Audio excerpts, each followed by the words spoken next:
All right, in today's Spotlight, the sharp divide in Congress over Israel's war against Hamas in Gaza. Senate Majority Leader Chuck Schumer today calling for new elections in Israel and warning that Israeli Prime Minister Benjamin Netanyahu has, quote, lost his way. Take a listen. As a lifelong supporter of Israel, it has become clear to me the Netanyahu coalition no longer fits the needs of Israel after October 7th. The world has changed radically since then, and the Israeli people are being stifled right now by a governing vision that is stuck in the past. Well, just minutes later, Senate Minority Leader Mitch McConnell hitting back at Schumer and accusing the Democrats of having a, quote, anti-Israel problem. It is grotesque and hypocritical for Americans who hyperventilate about foreign interference in our own democracy to call for the removal of a democratically elected leader of Israel. This is unprecedented. We should not treat fellow democracies this way at all. All right, so all of this happening as the Israeli military claims that it has a plan to direct scores of Palestinians out of Rafah ahead of a planned military operation there. I want to bring back my panel, Mike, Barbara, Heidi, and joining us is ABC News national security and defense analyst Mick Mulroy for this one. So, Heidi, let's start here with you. We've seen the division between President Joe Biden and Israeli Prime Minister Benjamin Netanyahu playing out over this Rafah invasion specifically, right? But now we're seeing this escalate into Congress. With Congress getting involved, is the public discourse getting worse? Well, I think that Chuck has to say something, because as this war escalates, the visions coming out of Palestine are not good for the Democratic Party or the administration. And Chuck is in a position, you know, it's kind of like only Nixon could go to China. Only Chuck Schumer could probably make that speech, given his past history in support of Israel.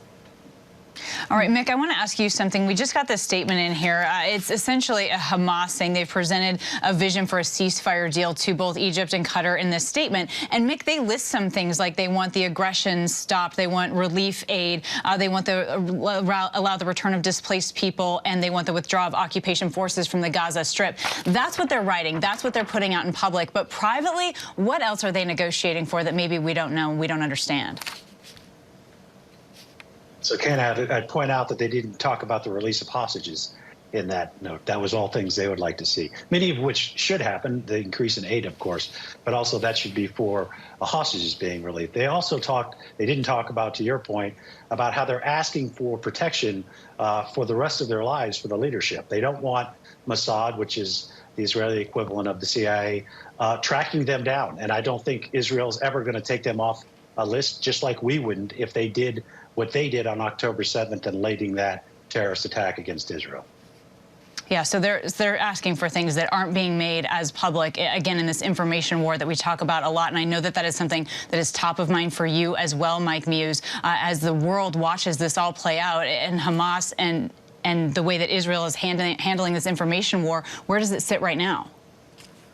Yeah, I think what you're seeing right now is a pressure mounting on Benjamin Netanyahu and Israel in order to reverse course or to think differently about their strategy.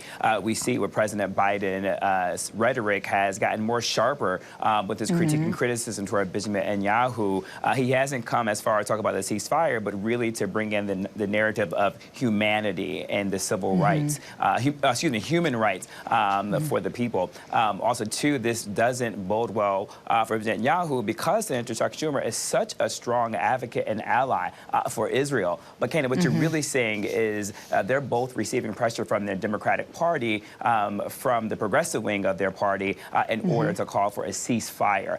This is campaign season. This is a presidential election cycle. And so I think you're seeing politics also come into play with this statement. Yeah, I think you're absolutely right about that, Mick. And Barbara, I'd love to take that question to you here. As you see potentially President Joe Biden bending to the progressive wing of his party as he's running for president again, is that really what's best for national security? Well, I think President Biden has been really good trying to keep the coalition together here. So that's why I do agree with Mitch McConnell that this was unprecedented. Entering into telling someone else, another ally, what they should do in terms of their leadership. The Senate has been really together on this, so I think it's unfortunate to have that divide when the Senate, and the president really can work together on this better without that kind of divide. Absolutely. All right, Mike, Barbara, Heidi, and Mick, our thanks to all of you. Hi, everyone. George Stephanopoulos here. Thanks for checking out the ABC News YouTube channel. If you'd like to get more videos, show highlights, and watch live event coverage, click on the right over here to subscribe to our channel. And don't forget to download the ABC News app for breaking news alerts. Thanks for watching.